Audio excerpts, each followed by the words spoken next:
Good afternoon, respected teachers, seniors, batchmates and juniors. Today I am going to present on the topic spinal anesthesia. So first of all, let us move to the history. First of all, the cerebrospinal fluid, it was discovered by Domenico Cotogno in 1764. Then CSF circulation was discovered by Magendie in 1825, and the first planned spinal anesthesia on human, it was given by August Bayer in 1891. So this is the general anatomy of the vertebra and the spinal cord. Just to know about the anatomy before while giving the spinal anesthesia. So here are shown some of the structures while giving the spinal anesthesia. Some structures that we go through. First of all, skin is pierced, then the subcutaneous tissue, then the supraspinatus ligament, then interspinous ligament, ligamentum flavum, dura mater, after then subdural space and the arachnoid matter, and below the arachnoid matter there comes the subarachnoid space where we inject the drug for the spinal anesthesia. Spinal anesthesia does not mean it is given on the spinal cord, but it is given on the subarachnoid space. The spinal cord, it is the general anatomy of the spinal cord. So what are the indications for spinal anesthesia? There are general surgeries of pelvis and lower abdomen, gynecology and obstetric surgeries, orthopedic and plastic surgeries of the lower limbs and pelvis, and most of the urologic procedures, they are conducted under spinal anesthesia. So these are the contraindications for spinal anesthesia. They are absolutely divided into two. One is the absolute contraindication and the relative contraindications. Under absolute contraindications, if there is patient refusal, if the patient refuses for the surgery or refuse for the anesthesia, then it is definitely contraindicated. And under coagulopathy, infection at the local site, if there is severe hypovolemia, if there is increased intracranial pressure, and at the condition of shock. And the relative contraindications are the uncooperative patient, pre-existing neurological deficit, and severe spinal deformity. So before giving the spinal anesthesia, there is need of preoperative assessment and premedications. So yesterday we talked about pre-anesthetic checkup. All those things come under this pre-operative assessment or the pre-medications. From the things from nil per oral to any pre-medications, the fluid management, any prophylactic antibiotics that should be given, or if the patient is with any comorbidities, that we should check them with the clinical checkup and the laboratory investigations, and these are needed in case of spinal anesthesia too. So there are different positions in which we can give the patient the spinal anesthesia. The first one is the sitting position. In this position, this position, we most of the time we do by this position, we give the spinal anesthesia to the patient in this position. The anatomic midline is often easier to identify. This is particularly true with obese patients. Patients sit with their elbows resting on their thighs or a bedside table, or they can hug a pillow. Flexion of the spine, arcing the back like an angry cat, maximizes the target area between adjacent spinous process and brings the spine closer to the skin surface, so that it will be easier to give the spinal anesthesia to the patient. So this is one video of giving the spinal anesthesia. So we can see here the needle is used, 25 gauge, the spinocane needle. It is given on the L3, L4 or L4, L5. In these spaces we can give the spinal anesthesia, and if you see clearly, the direction of the needle is going towards the cephalad, matlab towards the head direction, so that it becomes easier and the failure chances are less while giving in this direction. And in this video, moreover, we can see there are two approaches by which the spinal anesthesia can be given. One is the median approach, the next one is paramedian approach. Paramedian approach means we give the anesthesia, we insert the needle in the paramedian direction, matlab not in the midline, in the sideways, by the sideways. We will come later on thus in that context. So here you can see, after injecting the needle, the CSF has come out, and after CSF is seen, and then we can inject the drug for the spinal anesthesia.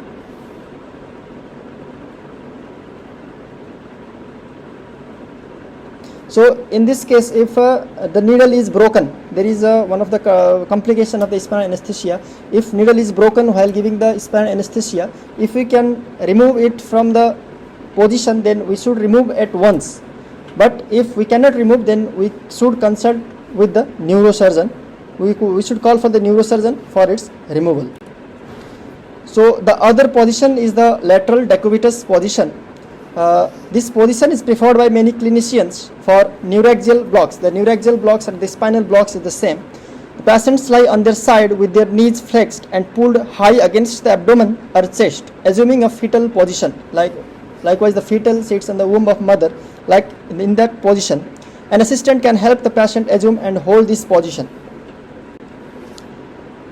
The other position is the jackknife position. It is used for the anorectal procedures, and in this we use the isobaric or hyperbaric anesthetic solution. Hypobaric anesthetic solution. We'll talk about this Baricity later on. And one of the advantages giving the anesthesia in this position is that the operative procedure and the anesthesia, they both are given on the same position. Means the position of the patient need not to be changed later on. And the disadvantage is that the cerebrospinal fluid, it will not freely flow through the needle. So that the correct subarachnoid needle tip placement will need to be confirmed by CSF aspiration. And a prone position is typically used when fluoroscopic guidance is required. So I just talked about the approaches, the midline approach and the paramedian approach. So the paramedian technique, it may be selected particularly if epidural or subarachnoid block is difficult, particularly in patient who cannot be positioned easily. So it depends upon the condition of the patient. In normal, we give the midline approach, and if there are certain conditions according to the different patients, then we can approach through the paramedian approach. So now we are going to talk about the instructions related to some pre-medications before the spinal anesthesia. If the patient is already undertaking some medicines for some chronic illness or some of his health conditions, then whether to stop those drugs or whether to continue the drugs before given spinal anesthesia. So talking about hypoglycemic drugs, they can be continued omitting the morning dose. In the morning time of the surgery day, we can omit the dose, but sulfonylurea and the metformin have longer half-lives, so they need to be stopped before 24 to 48 hours before surgery. So the oral contraceptives, with regards to the oral contraceptives, the estrogen increases the chances of post-operative deep vein thrombosis. Right? Estrogen, it increases the chances of post-operative deep vein thrombosis and thromboembolism. Therefore, standard dose of estrogen containing pills should be stopped before 4 weeks, and the pills containing low progesterone and a low dose of estrogen can be continued. Regarding the anticoagulants, the warfarin should be stopped 4 days prior to surgery. The dabigatran should be stopped 3 days prior to surgery. Roxavan and apixaban should be stopped 48 hours prior to the surgery, and adoxaban 72 hours prior to the surgery. However, before considering for surgery, it is mandatory to check whether the effect of anticoagulant has weaned off or not, and the INR should be less than 1.5 to plan for the surgery. If in some conditions, if we cannot stop the anticoagulants, then say at the same time we are giving anticoagulants, then we can same time treat the patient with the injection vitamin K for its balance. So most of the time we should stop the anticoagulants, but if there is condition where we cannot stop, then we can use the vitamin K injection. So regarding thrombolytics, patient can be taken for elective surgery 10 days after the last dose of these drugs. And anti-anginal drugs, all the anti-anginal drugs should be continued except the antiplatelets. The antiplatelets drugs are aspirin. Although aspirin carries the risk of bleeding, but stopping carries more risk of ischemia. So judgment about the benefit risk ratio should be done before stopping the aspirin. We mainly stop the aspirin before surgery, but in text we can find that if we stop the aspirin, then it can have more risk of ischemia. then therefore recommended to continue. This also depends upon anesthetist. And clopidogrel, it should be stopped 5 days prior to surgery. Dipyridamole, it should be stopped 48 hours before surgery. Ticlopidine, it should be stopped 14 days prior to the surgery. Absiximine, it should be stopped 2 days prior to the surgery. And aptibufatine, it is to be stopped 8 hours prior to the surgery. And in case of emergency, the platelet transfusion may be required. So regarding the antihypertensive drugs, all the antihypertensive drugs on which the patient blood pressure is controlled should be continued except for angiotensin 2 antagonist and ACE inhibitors, where morning dose only is omitted. And antidepressants, they need to be stopped 3 weeks prior to the surgery. Anti-tubercular drugs, they can be continued, but the liver function test should be monitored. Diuretics, they should be discontinued on the day of surgery except thiazides that are taken for hypertension. And there are different types of needles. Spinal needles. So mainly there are 2 types of spinal needles. One is dura cutting, another one is dura cutting, and next one is the dura splitting. So there are mainly 2 types of drug, the 2 types of needles. So one of the types is dura cutting, means they provide much trauma to the dura mater. So next one is dura splitting, they provide less trauma to the dura mater. If there is trauma to the dura mater, then the complications of the PDPS, that is post-dural spinal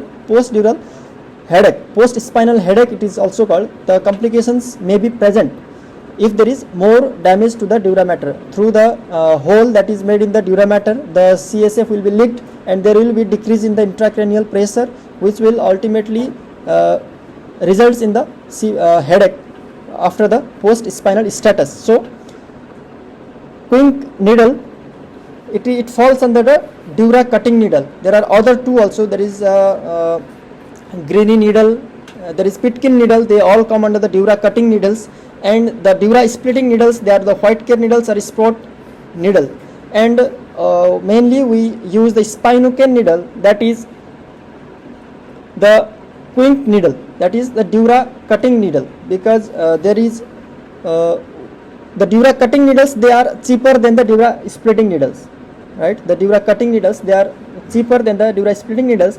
What we use commonly here in our institute is that the Quink needle. If you see the spinocane needle on its back, then there is clearly written the Quink needle. This is the shape of the Quink needle, here we can see, and this is the white care needle, like a pencil. Sprot needle, they are like pencils, so they cause less trauma to the dura mater and it causes more trauma to the dura mater. So these are the color codings of the spinal needle. As we have the IV cannula, so similarly there are color codings of the spinal needle. Mainly we use this spinal needle, the 25 gauge of the orange color, and mainly in children 27 gauge spinal needle is used. So these are the different color codings. They are available from 18 gauge to the 27 gauge, and the diameter is decreasing as the number of gauge is increased. So they have different colors: 18 gauge pink, likewise cream, yellow, green, black, blue, purple, orange, brown, grey. So their length is 90 mm, that is 9 centimeter. Their length may also vary, but on standard they are the 90 mm length. So these are the drugs for spinal anesthesia. There are different drugs for spinal anesthesia. Regarding drugs and their doses and how to use them, we should have a separate class on this. So I have only mentioned the drugs name, like lidocaine, lignocaine or bupivacaine, and we can use the other drugs, ropivacaine, there is levobupivacaine, there is tetracaine, and similarly we can use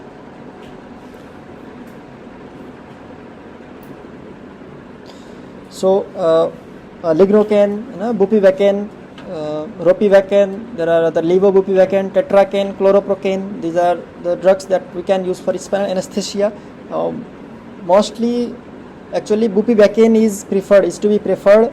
They are preferred in other countries, likely in India. Lignocaine is preferred. Lignocaine is mostly used, but bupivacaine, it is I think the safe than the lignocaine, according to the post-spinal complications also. These are some of the drugs that can be used for spinal anesthesia. So there are some of the adjuncts Adjuncts means the enhancers that will enhance the activity of the drug, that they are used for spinal anesthesia. They can be used, they are used according to the conditions. For example, opioids, fentanyl, that can be used with 920 to 20 to 20, that is not 920, 20 to 25 microgram. Morphine, alpha 2 agonists, it contains clonidine, dexmedetomidine, like vasoconstrictors, epinephrine, ephedrine. So neostigmine, they increases the concentration of acetylcholine. It then prolong the analgesic effect. So others they can be used are midazolam, ketamine, tramadol, and NSAIDs. So these can be used according to the conditions. If the anesthesiologist thinks that if they should be used, we can use these drugs. They enhance the action of the spinal anesthesia drugs. So Baricity, just before the few slides we talked about the hyperbaric or hypobaric, like in jackknife position we give isobaric or hypobaric anesthetic drugs. So Baricity, it is the nothing but the ratio of the specific gravity of the drug which we use at the specific temperature to the specific gravity of the cerebrospinal fluid, right? So matlab, which one is heavier? Hyperbaric means it is heavier than the CSF. Isobaric means that it is equal with the CSF, and hypobaric means it is lighter than the cerebrospinal fluid. So hyperbaric solution, it is hyperbaric drugs are mostly used. We also use the hyperbaric anesthetic drugs. They tend to settle downwards, and the level is governed by the position of the patient, and it after injection till drugs get fixed to the neuronal tissues. So whatever the spinal anesthesia drugs, they get fixed into the neuronal tissues, they adhere to them, they have the properties of adhesion, they get fixed to the neuronal tissues. So after some time they get fixed to the tissues, and they perform their action. So normally the 10 to 15 minutes it takes for the lignocaine to settle down, and for bupivacaine it takes to 20 to 30 minutes. So hypobaric solution, the hyperbaric solution, they are to make any solution the hyperbaric. So we use dextrose. For lignocaine we use 7.5% dextrose. So if you see the lox heavy, like we use lox heavy 5%, we can see that is 5% lignocaine with 7.5% dextrose. And to make the bupivacaine hyperbaric, we use the dextrose 8%. So if you see the bupivacaine, there is 8% dextrose along with the we use the 0.5% bupivacaine, and lox heavy, that is 5% lignocaine is the anesthetic spinal anesthesia. So hypobaric, any agent is drug is made hypobaric by the addition of sterile water in it. So it ascends higher, since it is lighter than the CSF, so it will ascend higher. It is very rarely used for colorectal surgeries in jackknife position, where the drugs will migrate caudally to block the sacral dermatomes. Then it will not be used for colorectal surgeries. Hypobaric, most of the time we only use the hyperbaric solution. In the isobaric, they settle at the same level at which it is injected. So this is the blockade sequence of the nerves after the injection of spinal anesthetic drugs, how the patient attains the anesthesia. So first of all, there is vasomotor block, then the block of cold temperature fibers, then the sensation of warmth felt by the patient, temperature discrimination is lost, then the loss of slow pain, then loss of fast pain, the tactile sensation is lost, then the motor paralysis is achieved. After that, the pressure sense abolished, and the proprioception and joint sense is lost. This is the testing level of blocks. We can test if the block has worked upon the patient or not by pin pricking using sterile needle, or the loss of touch is 2 dermatomes lower than the pin prick. This is the Bromage scale for onset of motor block. So if after given the spinal anesthesia drugs, if there is full flexion of the knees, right, and the extended knee, then there is no any effect of the drugs given till now. If the patient is just able to flex or move the knee, just able to flex, he or she can only move or flex the knee, then there is partial motor blockade. And if they are able to move the only plantar flex, they are almost complete blockade is there. And if unable to move feet or knee, there is complete block of the, there is complete motor blockade. So these are some of the indirect effects of the spinal anesthesia drugs. The cardiovascular effect due to sympathetic blockade, there is vasodilation of both resistance and capacitance vessels, as a result of which there is fall in peripheral vascular resistance, which causes postural fall in cardiac output, which causes the fall in blood pressure. There is brain breeze reflex, it predominates during spinal anesthesia. There is venous pooling in the periphery vessel, reduces the stimulation of the volume receptor, and there is diminished sympathetic cardiac response and vagal predominance and result in bradycardia. However, volume loading with 10 to 20 ml per kg of IV fluid in a healthy patient before initiation of the block has been shown repeatedly to fail to prevent hypotension in the absence of pre-existing hypovolemia. There are some of the pulmonary manifestations. Alteration in pulmonary physiology are usually minimal with neuraxial blocks because the diaphragm is innervated by the phrenic nerve with fibers originating from C3 to C5, and our level of blockade does not reach up to the diaphragm, right? If it reaches higher, then there will be again a high spinal, total spinal. We will discuss about that, high spinal and total spinal. So it does not reaches up to the level of these, and the pulmonary manifestations are not so much manifested. Even with high thoracic levels, tidal volume is unchanged. There is only a small decrease in vital capacity, which results from a loss of the abdominal muscles contributions to forced expiration. So these are gastrointestinal manifestations. Neuraxial block induced sympathectomy allows vagal dominance with a small contracted gut and active peristalsis. This can improve operative conditions during intestinal surgery when used as an adjunct to general anesthesia. Post-operative epidural analgesia with local anesthetics and minimal systemic opioids hastens the return of gastrointestinal function after open abdominal procedures. Hepatic blood flow will decrease with reductions in mean arterial pressure from any anesthetic technique, including neuraxial anesthesia or spinal anesthesia. So these are the urinary tract manifestations. The renal blood flow is maintained through autoregulation, but there is little effect of neuraxial anesthesia on kidney function.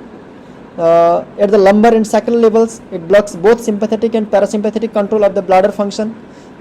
Loss of autonomic bladder control results in urinary retention. That's why we face the problem of urinary retention after post-spinal status.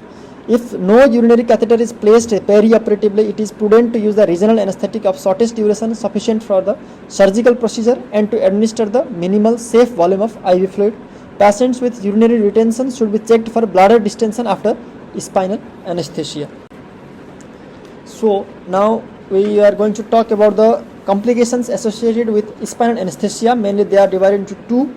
The first is intraoperative complications and the next one is post-operative complications of spinal anesthesia. So during surgery, we can the first one is the patient can go through the hypotension. So if the patient goes through the hypotension, then as a prophylactic, then we have to do the preload, that before surgery, the fluids are given. Mainly crystalloids are preferred. 1 to 1.5 liters of the crystalloids are to given as a prophylaxis to the hypotension. And for curative, if the patient had gone to hypotension during the surgical procedure due to the effect of anesthesia, then the first one we should do is maintain the patient at Trendelenburg position. Trendelenburg position is the head low position where we make to the 15 degree or 20 degree head low position. In this position, the hypotension is maintained. The hypotension is cured because of the venous return from the lower limbs or pelvis. So there will be increased venous return. So if it is not cured by the Trendelenburg position, then fluids are given. If the fluids are unable to control the hypotension, then vasopressors like ephedrine, they are given. And the next one is the bradycardia.